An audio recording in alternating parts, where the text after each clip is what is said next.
अस्सलाम वालेकुम dear viewers. How are you. मैं उम्मीद करता हूँ कि आप सब लोग खैरियत से होंगे। अगर आप मेरे इस चैनल पर न्यू हैं तो subscribe this channel and press bell icon for latest updates. Today our lecture is about punctuation in English grammar. Punctuation is very significant part of grammar and आपने गौर किया होगा कि हमने टेंसेस किए, एक्टिव एस, पैसिव एस किए, direct indirect किए, article किए, पार्ट्स ऑफ स्पीच किए और अब हम करने लगे हैं पंक्चुएशन इन इंग्लिश ग्रामर। अच्छा, ये सब चीज़ें क्या हैं? बेसिकली किसी भी लिटरेचर में या किसी भी ज़बान में ये सब चीज़ें टूल्स के तौर पर काम करती हैं, यानी औजार के तौर पर काम करती हैं। First of all, the main and the ultimate object of any language और any literature is to communicate your message. यानी किसी भी ज़बान का मकसद या मतलब ये होता है कि उसमें आपने मैसेज, अपना मैसेज मुंतकिल करना होता है, अपना एक पैगाम मुंतकिल करना होता है किसी दूसरे या सेकंड पर्सन तक। वो पैगाम अपने लिख कर भी कर सकते हैं, इन राइटिंग कर सकते हैं या बोल कर भी कर सकते हैं, यानी बाय स्पीकिंग भी कर सकते हैं। तो दूसरा मकसद होता है मैसेज को समझना, यानी लिखा हुआ मैसेज एक पढ़ा है तो उसको आपने समझना भी होता है। अगर किसी ने कुछ बोला है तो आपने वो सुनकर उसे समझना भी होता है, यानी लिसनिंग करके आपने उसको समझना भी होता है। यानी ये दो मेन मकसद होते हैं किसी भी ज़बान के। तो ये जो पंक्चुएशन है, टेंसेस हैं, आर्टिकल्स है, पार्ट्स ऑफ स्पीच हैं या एक्टिव एक्सप्रेसिव है, डायरेक्ट इनडायरेक्ट, ये सब चीज़ें क्या हैं? ये सब चीज़ें वो टूल्स हैं जो आपको एक एक्सपर्ट इंसान बनाती हैं इंग्लिश समझने, बोलने, सीखने और लिखने के लिए। आपको एक एक्सपर्ट इंसान बनाती हैं। अच्छा, उसके बाद जैसे आपको मैं आपको एक एग्जांपल से समझाना चाहता हूँ कि एक गाड़ी है, गाड़ी के अंदर टायर होते हैं, उसके अंदर एक स्टेयरिंग होता है, उसके अंदर एक इलेक्ट्रिकल सिस्टम होता है, एक बैटरी होती है, उसके अंदर एक मैकेनिकल सिस्टम होता है, उसके अंदर एक फ्यूल पड़ता है। ये सब चीज़ें मिलकर वो एक गाड़ी बनाती हैं। इसी तरह इंग्लिश या किसी भी ज़बान में ये छोटे छोटे टूल्स होते हैं, छोटे छोटी चीज़ें होती हैं जो आपको उस ज़बान पर कमाल हासिल करवाती हैं, उस ज़बान में आपको एक परफेक्शन मिलती है। तो आज हमने शुरू करना है punctuation in English grammar. Punctuation in English grammar क्या है? बेसिकली इसमें पंक्चुएशन क्या होता है? पंक्चुएशन होता है जी औकाफ।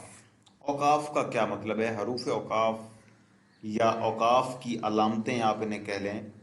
औकाफ क्या होता है कि औकाफ लफ्ज़ निकला है वक्फे से। मैं आपको एक एग्जांपल देता हूँ। जैसे उर्दू में एक फ़िक्रा है जी कि बैठो मत जाओ, बैठो मत जाओ। इसका मतलब ये है कि बेटा बैठो, या कुछ बेटा के अलावा कुछ भी हो सकता है। बैठो, मुझे आपसे काम है, मैंने आपसे चंद बातें करनी है। मत जाओ यानी आपने जाना नहीं है, इसका मतलब ये है। अब इसी फिक्रों को अगर मैं इस तरह बोलूँ कि बैठो मत जाओ, तो इसका मतलब यह है कि आपसे मुझे कोई काम नहीं है, मुझे आपके साथ कोई काम नहीं है, आप चले जाओ, बैठो मत जाओ। अच्छा, दोनों फिक्रों में लफ्ज तो तीन सेम टू सेम इस्तेमाल हुए। किस चीज ने फर्क किया? फर्क किया मेरे वक्फे ने। पहली फिक्रे में बैठो के बाद मैंने वक्फा किया बैठो मत जाओ। इसका मतलब यह है कि बैठें, मैं मुझे आपसे काम है, मैंने आपके साथ चंद बातें करनी है। दूसरे फिक्रे में मैंने बैठो मत के बाद वक्फा किया और फिर कहा जाओ, यानी बैठो मत जाओ। इसका मतलब यह है कि आपने बैठना नहीं है। अच्छा, ये जो डिफरेंस क्रिएट किया मीनिंग में, ये किसने किया? ये मेरे पाज ने किया है, वक्फे ने किया है। ये जो मैंने स्पीकिंग के दौरान एक वक्फा किया है, उसने ये डिफरेंस क्रिएट किया है। तो इसी तरह जब हम लिखने लगते हैं कोई चीज़, तो उसमें हम अपने एहसासात और जज्बात, हम अपने मतलब और बहुत सारी और चीज़ें बजाय वर्ड्स के या अल्फाज के हम कुछ अलामतों से भी ज़ाहिर कर सकते हैं। तो जब हम उन अलामतों का इस्तेमाल करते हैं ड्यूरिंग राइटिंग, तो उसका क्या मतलब होता है? उसका मतलब होता है पंक्चुएशन, यानी औकाफ की अलामतें। औकाफ की अलामतें क्या क्या हो सकती हैं? औकाफ की अलामतें आज पढ़ते हैं। The word punctuation is basically derived from a Latin word punctum, which means a point. In other words, it means right use of stops and different emotions showing signs in English writing. और बहुत सारे emotions को show करने के लिए, बहुत सारी चीज़ों को शो करने के लिए हम पंक्चुएशन इस्तेमाल करते हैं। पंक्चुएशन कौन कौन सी आइए देखते हैं। There are following punctuation in English grammar. Comma, और पीरियड, इसको पीरियड भी बोलते हैं और कॉमा भी बोलते हैं। सबसे अहम इस्तेमाल इस कॉमे का है और सबसे अहम इस्तेमाल भी इसी कॉमे का है और सबसे ज़्यादा इस्तेमाल भी इसी कॉमे का। आज के लेक्चर में हम सिर्फ कॉमा का यूज़ इस्तेमाल देखेंगे, उसके बाद इंशाल्लाह नेक्स्ट लेक्चर में हम आगे जो है इसके सेमी कॉलन वगैरह डिस्कस चीज़ें करेंगे। अच्छा, उसके बाद कॉलन होता है जी, सेमी कॉलन होता है, एक्सक्लेमेशन मार्क्स होता है, क्वेश्चन मार्क होता है, फुल स्टॉप होता है, उसके बाद डैश होता है, पैरेंथेसिस होता है, इन्वर्टेड कॉमास और एपोस्ट्रॉफी। ये चीज़ें हैं मतलब मोस्टली जो यूज़ होती हैं हमारी इंग्लिश ग्रामर में। इसके अलावा कोई खास ऐसा कोई अलामत नहीं है जो इंग्लिश ग्रामर में इस्तेमाल होती हो। अच्छा, कॉमा का इस्तेमाल कहाँ कहाँ होता है? कॉमा और पीरियड, इसको पीरियड भी बोलते हैं दूसरे लफ्ज़ों में। इसकी इसकी जो हैत होती है इस तरह की होती है जो मैंने शो की है। Comma is use for following purposes in English writing. English writing में आप मुदरजा ज़ैल मकासद के लिए कॉमा का इस्तेमाल करते हैं। It is use to separate different things in a series. Like अगर अगर एक ही सेंटेंस में बहुत सारी चीज़ें दी गई हूँ, जैसे जैसे my father has a motorcycle, a watch, a horse, a car and a mobile, and a mobile. यानी ये एक सीरीज है, चीज़ों की क्या है, सीरीज है। इनको हमने अलग अलग लिखना है। इनके दरमियान हम हर हर सीरीज में या हर लफ्ज़ के बाद हम एंड नहीं डाल सकते। अगर हम एंड डालेंगे तो ये गलत हो जाएगा। इनको सेपरेट करने के लिए हम कॉमा लगाएंगे। जैसे पहले की बात हमने कॉमा लगाया, फिर दूसरी के बाद कॉमा लगाया, फिर तीसरी के बाद कॉमा लगाया, फिर चौथी के बाद हमने एंड लगाना है ना। जब एंड से पहले हम कॉमा नहीं लगाएंगे, ठीक है। तो अगर हम यहाँ पर आकार के सामने अगर कॉमा लगाएंगे ना, इस तरह तो ये गलत हो जाएगा। यानी एंड से पहले हमने कॉमा नहीं लगाना। एंड से पहले की जितनी लिस्ट है उसमें हमने कॉमा जरूर लगाना है। यानी और उसके बाद my father has a motorcycle, पहली चीज़, सीरीज की पहली चीज़ के बाद कॉमा लगना है और फिर एंड से पहले वाली चीज़ से पहले कॉमा लगना है। यानी एंड से पहले आप कॉमा नहीं लगाएंगे। जिस तरह कार के बाद कॉमा नहीं लगा हुआ, कार के बाद हमने एंड लगा दिया है तो कॉमे की हाजत नहीं रहती, कॉमे की ज़रूरत नहीं रहती, इसलिए हमने कॉमा नहीं लगाया। तो इसी तरह सीरीज ऑफ थिंग्स को डिस्कस करने के लिए, उनको सेपरेट करने के लिए और आखिर पर हम एंड लगा देते हैं। जैसे I have a laptop, I have a laptop, a mobile, a pencil, a pen, a copy, a register and a book. ठीक है, इस तरह हम आखिर पर उन सीरीज को ख़त्म करने के लिए एंड लगा देते हैं। उसके बाद क्या है जी, comma use to separate such a series of thing is called listing comma. इस तरह का क्या हम लिस्टिंग कॉमा कहते हैं, जो सीरीज ऑफ थिंग्स को डिफरेंट सेपरेट करने के लिए इस्तेमाल किया जाता है। It is use to separate independent clause as follow. The teacher who has good moral standard is a good teacher nowadays. अच्छा, देखें, टीचर के बाद हमने कॉमा लगाया, फिर दरम्यान में हमने एक बात की, is a good teacher nowadays. अच्छा देखें, ये देखें, the teacher is a good teacher nowadays. असल में तो ये पूरे इस फिक्र का फॉर वाइल एक लम्हे के लिए आप इसको बेशक मिस कर दें, तो आपने डायरेक्ट इसको पढ़ना है कि a teacher, the teacher is a good teacher nowadays. दरम्यान वाले फिक्र को आपने नहीं पढ़ना। ये क्या है, ये एक इंडिपेंडेंट क्लास है। दरम्यान वाला फिक्रा who has good moral standard क्या है, एक इंडिपेंडेंट क्लास है। तो इंडिपेंडेंट क्लास अगर इस तरह की फिक्रे में आ जाए तो उसको हम उससे पहले और उसके बाद भी हम कॉमा लगाते हैं। यानी इस दो कॉमास के अंदर हमने एक अलहदा बात की जो टीचर के मतलब है, लेकिन एक बात अलहदा है। पूरे फिक्रे के साथ इसका कोई मतलब कनेक्शन तो बनता है लेकिन एक स्मूथ कनेक्शन नहीं बनता। स्मूथ कनेक्शन किसका बन रहा है, the teacher is a good teacher nowadays. इस आखिरी हिस्से का और पहले हिस्से का स्मूथ कनेक्शन है। ये दरम्यान में हमने एक एक आप कह लें एक ब्रिज के तौर पर एक इंडिपेंडेंट क्लास लगा दिया, लेकिन ये क्लास मुतलका तो है कि who has good moral standard, जिसका एक अच्छा अखलाकी स्टैंडर्ड हो, इज़ अ गुड टीचर, वो एक अच्छा टीचर होता है। इस तरह की अगर आपने कोई इंडिपेंडेंट क्लास बीच में मेंशन करनी है फिक्रे के, तो उसका भी आप क्या करेंगे, उसका भी आप करेंगे कि एक लगाएंगे, उसके उससे पहले भी कॉमा लगाएंगे और उसके बाद भी कॉमा लगाएंगे। Always use comma before coordinating conjunctions. Coordinating conjunctions are as follow. Coordinating conjunctions कौन होती हैं, यानी कि जो मुख्तलिफ क्लासेस को आपस में जोड़ती हैं, जैसे फॉर, एंड, नॉर, बट, और, जेट, सो। ये कोऑर्डिनेटिंग कंजंक्शन होती हैं। इनको याद करने का फार्मूला क्या हो सकता है, फैन बॉयज। इनको आप फैन बॉयज के नाम से याद कर सकते हैं, यानी फॉर, एंड, नॉर, बट और जेट और सो। ठीक है, फैन बॉयज के नाम से आप इनको याद कर सकते हैं कोऑर्डिनेटिंग कंजंक्शन को। कोऑर्डिनेटिंग कंजंक्शन जहां पर भी इस्तेमाल हो उससे पहले भी आपने कॉमा इस्तेमाल करना हमेशा के लिए। जैसे I am not working hard but it would not fail me. यानी मैं अगरचे मैं मेहनत नहीं कर रहा लेकिन मैं मुझे ये चीज़ फेल नहीं करेगी।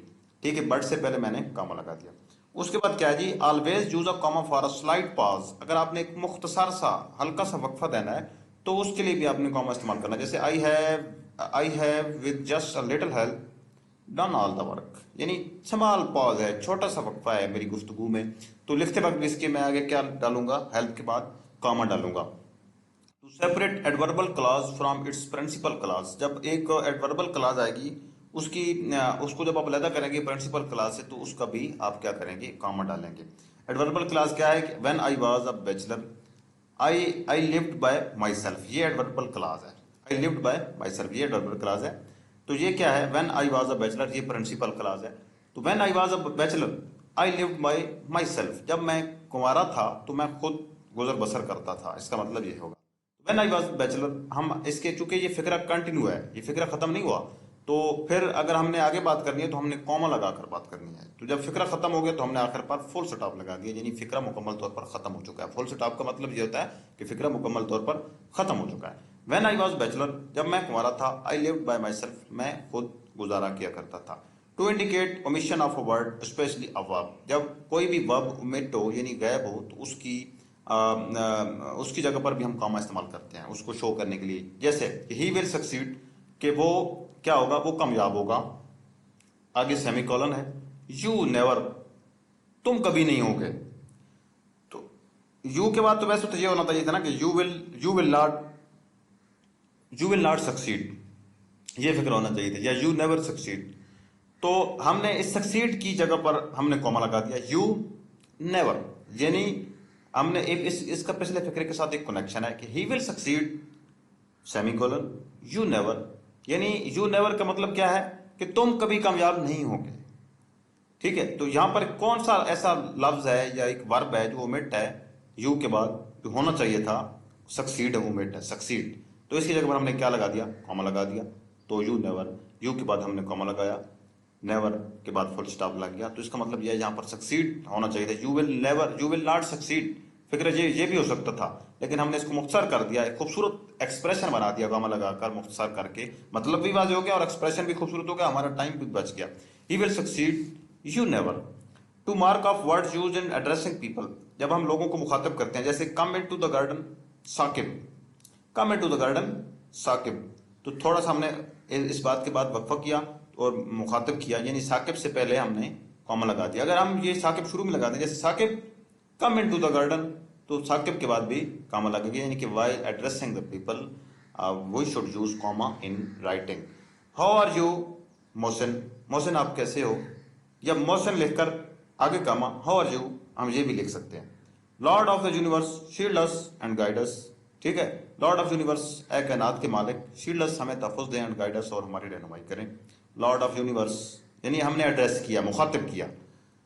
उसके बाद क्या जी, to separate each pair of words connected by and, जो एक सीरीज ऑफ वर्ड्स है जो एंड के साथ कनेक्टेड है, उनको भी हम अलग करने के लिए क्या करेंगे, हम कॉमा लगाएंगे। जैसे high and low, comma rich and poor, comma wise and foolish, comma must और डाई। हम इस सब ने मरना है, बड़े ने, छोटे ने, अमीर ने, गरीब ने, अक्लमंद ने, बेवकूफ ने, और सब ने क्या है, one day all will die, सब लोग एक दिन मर जाएंगे।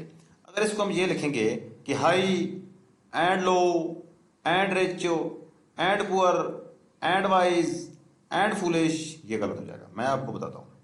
तो उसको आप ये भी लिख सकते हैं, जैसे HIG, high, low, rich, poor, wise and foolish, and foolish must die, must die one day. अच्छा, इसको आप इस तरह भी लिख सकते हैं, तो ये भी ठीक है। ये ऊपर जो हमने सीरीज पढ़ी थी ना, पहला इसका इस्तेमाल पड़ा था, ये उसके लिहाज से क्या है, ये उसके लिहाज से ठीक है, तो उसके लिहाज से ठीक होगा, ठीक है। And foolish must all die one day. तो ये भी हो सकता है कि अगर आप ये लिखें कि, हाँ, अगर आप इसको ये लिखेंगे ना कि high and low and foolish and wise, तो ये गलत हो जाएगा। जैसे मैं आपको एग्जांपल देता हूँ, अगर आप ये लिखेंगे ना high and low and poor and rich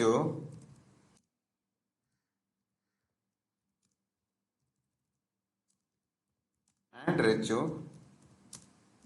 and foolish, मतलब इस तरह अगर आप एंड बार बार लगाएंगे तो ये भी गलत हो जाएगा। ठीक है, तो अगर आप ये लिखेंगे, ये जिस तरह ऊपर लिखा हुआ है कि ये देखें, high and low, comma, rich and poor, comma, wise and foolish, comma, must all die, इस सब ने मरना है, तो फिर ठीक है।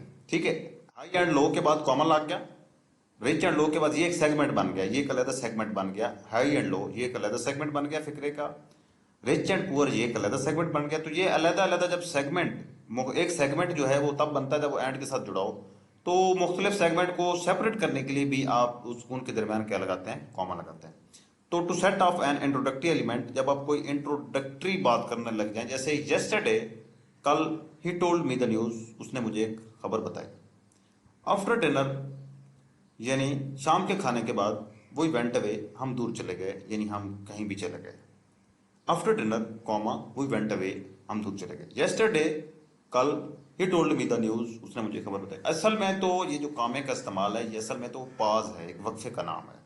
जब आप किसी भी बात में कोई थोड़ा बहुत वक्फा करते हैं, यानी यस्टरडे, कल, उसने मुझे खबर बताई, यानी कल के बाद आपने स्लाइटली सा पाज लिया है, तो इससे भी इसके बाद भी हम एक क्या लिखेंगे, हम कॉमन लिखेंगे।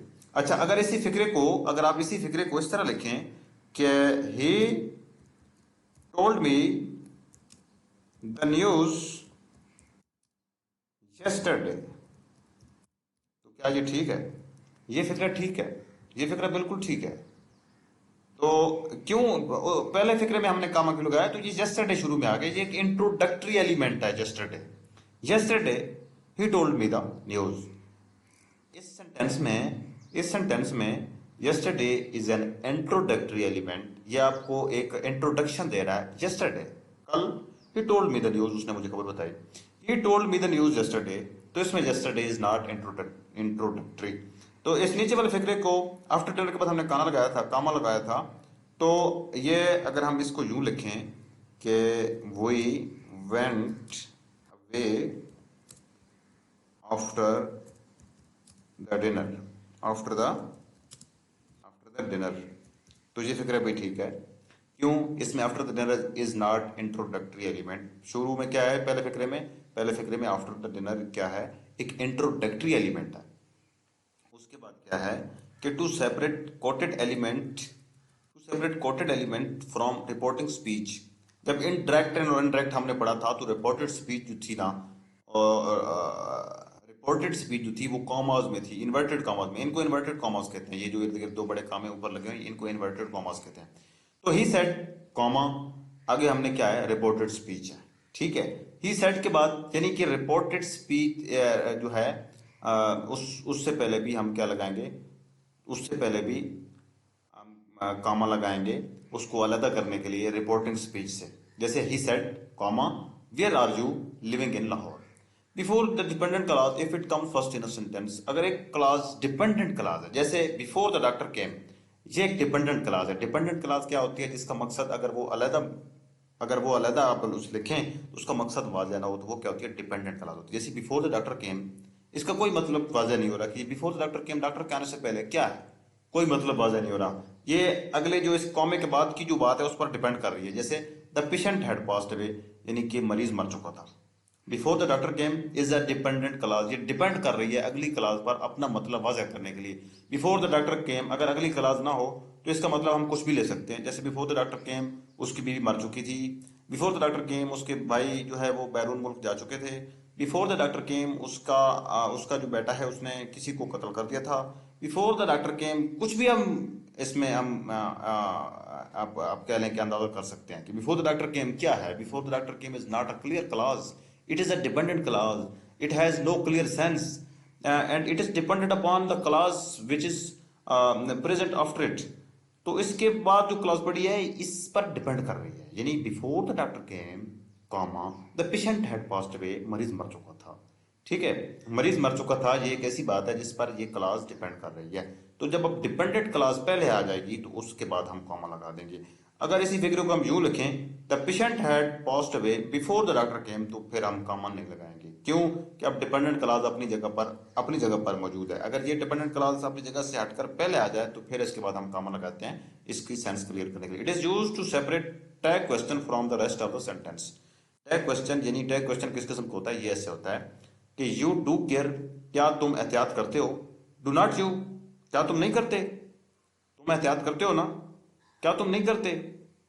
तो ये जो टैग क्वेश्चन है ना, इससे पहले भी हम क्या लगाते हैं? एक कॉमा लगाते हैं। जैसे you do care, do not you, you read news paper, do not you.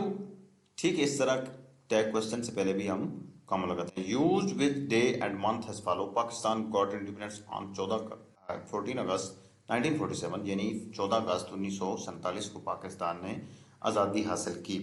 तो ये हमेशा मंथ के महीने के बाद भी हम कॉमा लगाते हैं। ठीक है, ये कॉमे के जनरल असूल हैं, रूल्स हैं कुछ। It is used with phrases of more than 3 words that begin a sentence. Phrases जो 3 वर्ड से ज़्यादा की हों और वो क्या कर रही हूँ, एक सेंटेंस शुरू करने जा रही हूँ, तो उससे पहले भी हम क्या लगाते हैं? कॉमा लगाते हैं। जैसे to apply for this job, comma, you must have 3 years experience, आपके पास 3 साल का तजर्बा होना चाहिए। To apply for this job, you must have 3 year experience. To pass the examination of civil जज, you must have work hard for 3 years। Whatever जो भी हो, अगर आप क्या लगते हैं कि to apply for this job, ये क्या है? ये एक ऐसी फ्रेज है जो मोर देन 3 वर्ड पर मुश्तमिल है, और उसके बाद आपको पता है कि इसके बाद एक सेंटेंस इस सेंटेंस को कंटिन्यू करने जा रही है, बिगिन करने जा रही है। जैसे to apply for this job, उसके बाद आपको पता है कि इस कॉमे कॉमा लगाएंगे, उसके बाद एक बात करनी है हमने। क्या बात करनी है? कि you must have 3 year experience. Use to separate contrasting part of a sentence, जिसमें मुख्तलिफ किस्म की आप कह लें कि एक अपोजिट किस्म की जो कंट्रास्ट करें आप, मुखालफत यानी कि एक मुखालिफ बात करें। मुखालिफ बात कैसे? कि दिस इज मनी, ये रकम है। दिस इज माई मनी, ये मेरी रकम है। नॉट यूअर्स, तुम्हारी नहीं है। यानी कि अपोजिट मैंने बात की है कि ये मेरी रकम है, आपकी नहीं है। यानी कि मैंने क्या किया है? एक दूसरे बंदे को डायरेक्टली बात किया है कि दिस इज माई मनी, ये मेरी है। नॉट यूअर्स, तुम्हारी नहीं है।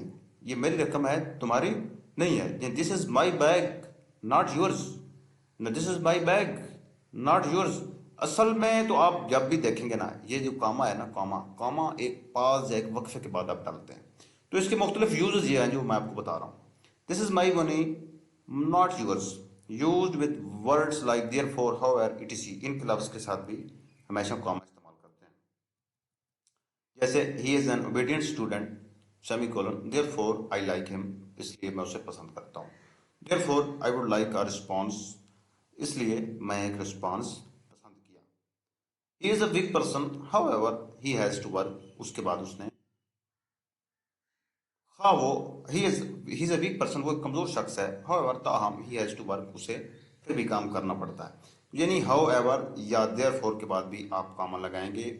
तो जब आप कंट्रास्टिंग पार्ट करेंगे, यानी कि डायरेक्टली आप अपोजिट बात करेंगे, जैसे this is my money, this is my function, this is my duty, not yours, तुम्हारी नहीं है, तो उसके बाद यानी कि नॉट यूअर्स से पहले भी हम कॉमा लगाएंगे। तो इंशाल्लाह नेक्स्ट वीडियो में हम बाकी जो पार्ट्स इसमें कंजंक्शन के जो हिस्से हैं, कॉलन है, सेमी कॉलन है, ब्रैकेट है, जो भी है, इंशाल्लाह वो हम कवर करेंगे। अगले लेक्चर तक इजाज़त दीजिए।